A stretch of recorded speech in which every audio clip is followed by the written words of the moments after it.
धन्यवाद अध्यक्ष महोदय जी, आपने मुझे इस विषय पर बोलने का मौका दिया। कुछ दिनों पहले हम राम मनोहर लोहिया अस्पताल गए थे। पुलिस लाठीचार्ज में घायल दिल्ली की उस छात्र की स्थिति जानने के लिए जो आईसीयू में अपनी जिंदगी की सबसे बड़ी लड़ाई लड़ रही है। हमसे कुछ ही समय पहले आदरणीय स्वास्थ्य मंत्री जी श्री जेपी नड्डा वहां गए थे और उनसे कुछ समय पहले अन्य नेता भी गए।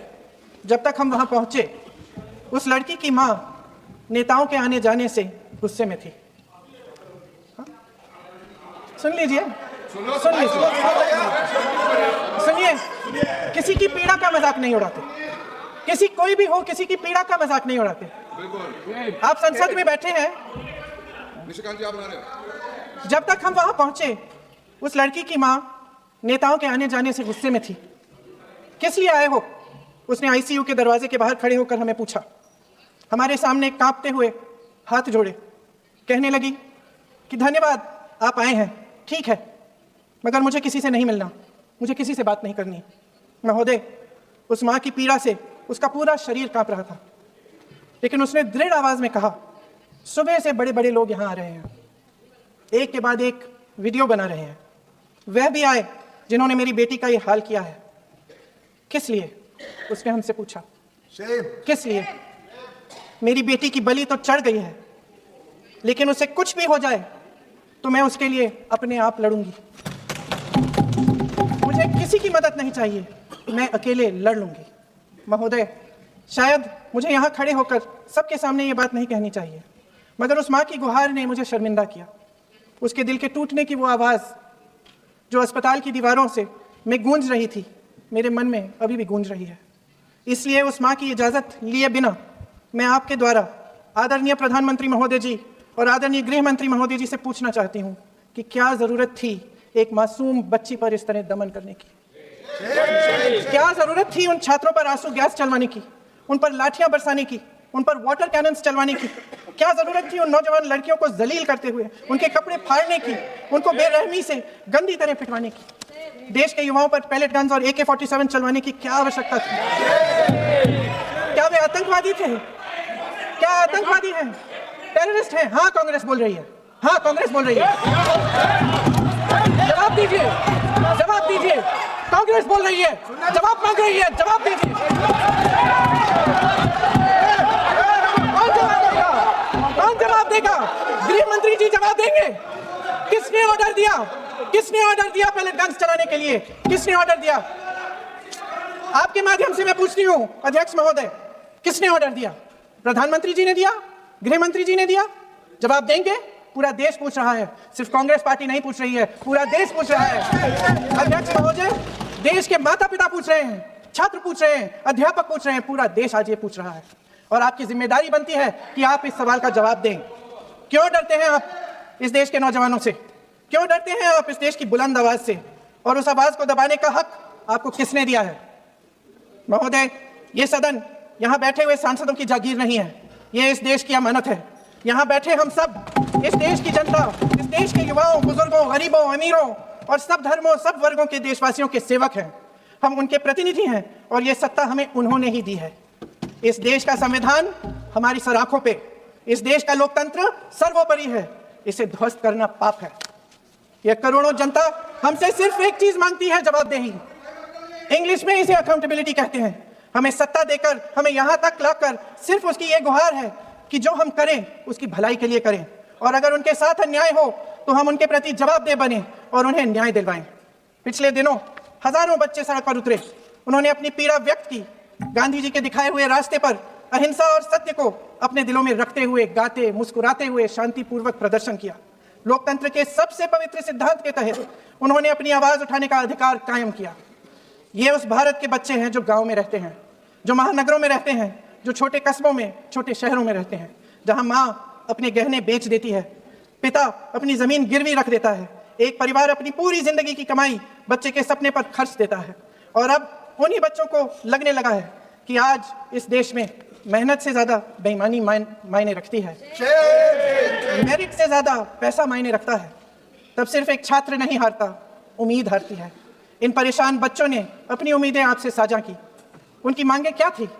कि पेपर लीक करके उनके साथ जो बार बार अन्याय किया जा रहा है उस पर कार्रवाई की जाए, कि जो सिस्टम उनके भविष्य को कुचल रहा है उसे सुधारा जाए, कि जो माफिया उन्हें घेरे हुए है उसे हटाया जाए, कि जिस मंत्री के कार्यकाल में यह सब हुआ वह इस्तीफा दे, कि उन पर बर्बरता करने वालों पर कार्रवाई की जाए और उसके लिए माफी मांगी जाए।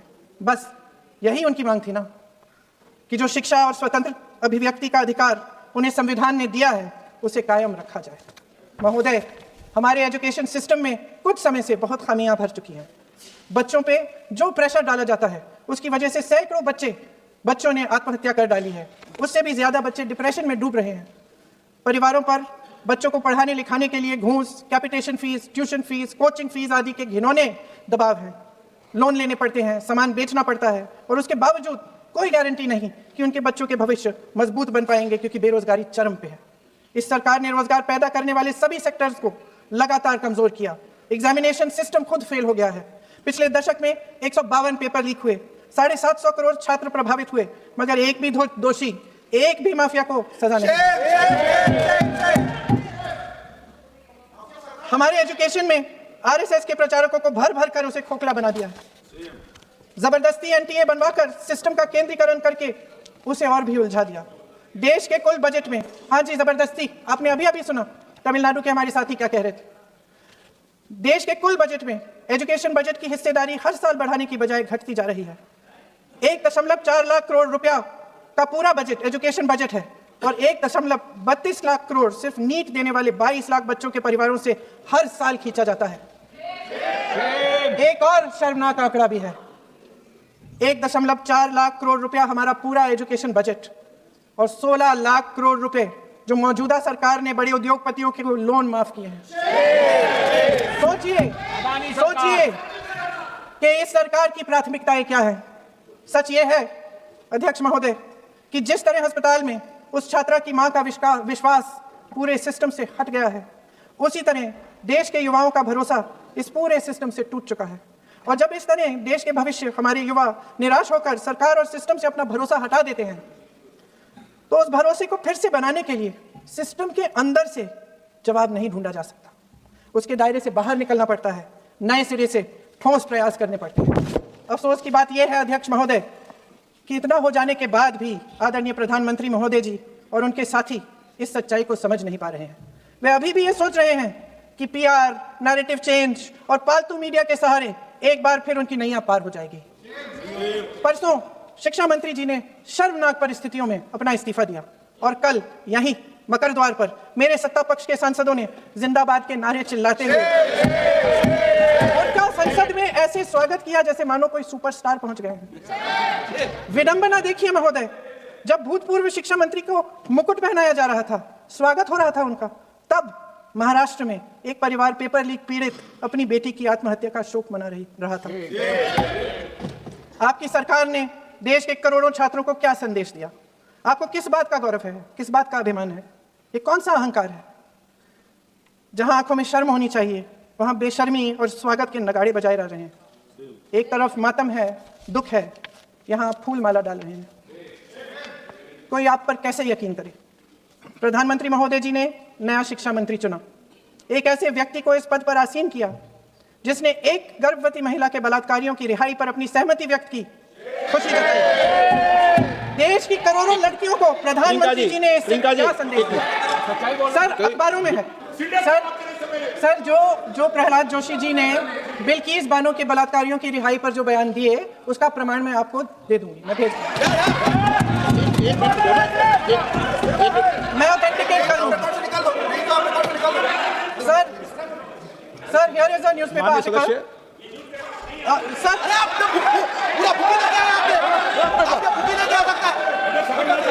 Sir, written by a respected journalist, I will authenticate using this, sir.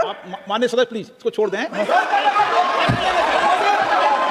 Sir, अगर जोशी जी अपने बयान का खंडन कर रहे हैं, चर्चा होगी।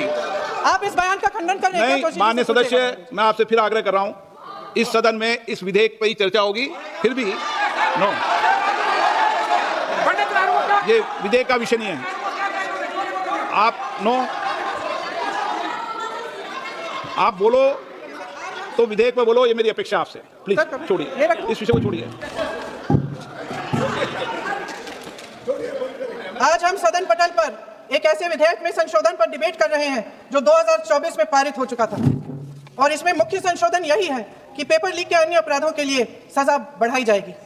मगर जब से यह विधेयक पारित हुआ तब से अब तक इस सरकार ने एक भी अपराधी को सजा नहीं दी। आपने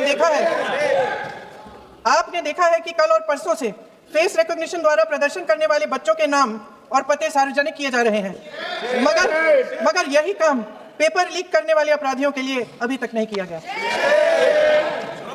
ना इस विधेयक में पेपर लीक रोकने के कोई ठोस कदम है। इससे देश के युवाओं का भरोसा कैसे बनेगा? अध्यक्ष महोदय, आदरणीय प्रधानमंत्री महोदय जी को आपके माध्यम से मैं कहना चाहती हूं कि शायद उन्हें अपने सलाहकार बदलने चाहिए। वे असलियत से एकदम टूट चुके हैं। नई नई कमेटियां बनाने से काम नहीं चलेगा। उनका अध्यक्ष चाहे कोई भी हो। राधा कृष्ण कमेटी भी व्यवस्था में सुधार लाने के लिए बनी थी। आज तक उसकी एक सिफारिश लागू नहीं हुई है। और इस नई कमेटी में तो एक एक्स आईबी चीफ, एक एक्स आईबी चीफ, एक आईटी कंपनी के मालिक और एक गौमूत्र के विशेषज्ञ भी हैं।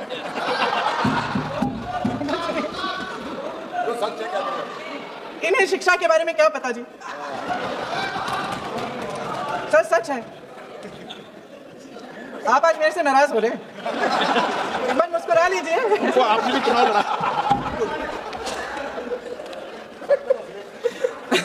सर, फास्ट ट्रैक कोर्ट्स का रिकॉर्ड पहले से ही बहुत खराब है।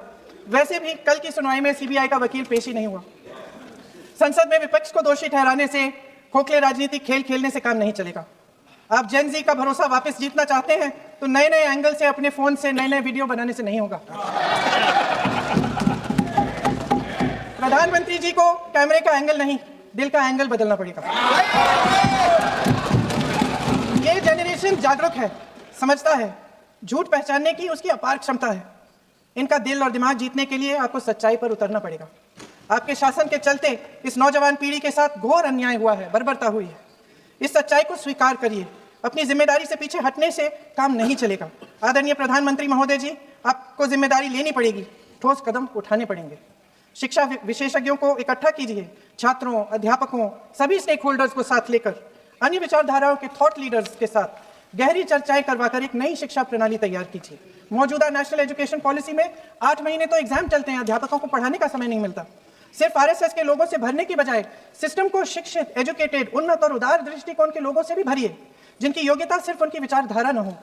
रोजगार पैदा करने के सख्त कदम उठाइए, इस पर फोकस करिए। मेडिकल कॉलेजेस की संख्या बढ़ाइए, चिकित्सा शिक्षा का विस्तार कीजिए, ताकि ये बच्चे जो मेहनत कर करके भी अपने भविष्य नहीं बना पा रहे हैं, एक उज्जवल भविष्य का सपना देख पाए। अध्यक्ष महोदय, छात्रों को सड़क से हटाया जा सकता है, लेकिन उनके सवालों को नहीं। हर लाठी जो किसी लड़की पर, किसी लड़के पर चली है, वे बच्चों की पीठ से ज्यादा सरकार की साख पर पड़ी है। देश के नौजवान न्याय मांग रहे हैं, भीख नहीं। वे यहाँ सरकार गिराने नहीं, अपना भरोसा बचाने के लिए आए थे। अध्यक्ष महोदय, आपके माध्यम से मैं सरकार को कहना चाहती हूँ, अपनी साख बचाइए, अपनी नीयत ठीक करिए, अपनी अकड़ का इलाज कीजिए, अपने वादों पर अमल कीजिए। आपके शासन में हमने बड़ी बड़ी चोरियां देखी हैं। चुनाव में वोटों की चोरी, राम मंदिर में चंदा की चोरी, आपके उद्योगपति मित्रों द्वारा देश की संपत्ति की चोरी, किसानों की जमीन की चोरी, लेकिन सबसे बड़ी चोरी, हाँ ठीक है, सबसे बड़ी चोरी तब हुई। कहिए, बोलिए। सुन लीजिए, शांति से सुन लीजिए, आपको मौका मिलेगा, आप जितनी भी चोरियों की बात करना चाहते हैं आप कर लीजिए, अभी मेरा समय है। सबसे बड़ी चोरी तब हुई जब देश के नौजवानों के भविष्य, उनके सपने चुराए गए। भविष्य की चोरी, सपने की चोरी किसी भी चोरी से कहीं बड़ी होती है महोदय। अगर देश का युवा निराश हो गया, उसकी उम्मीद टूट गई, तो सबसे बड़ी हार भारत की हार होगी। और हम कांग्रेस और विपक्ष के लोग जान दे देंगे, मगर भारत की हार नहीं होने देंगे। जय हिंद। सर, अब तो मुस्कुरा लीजिए, भाषण खत्म।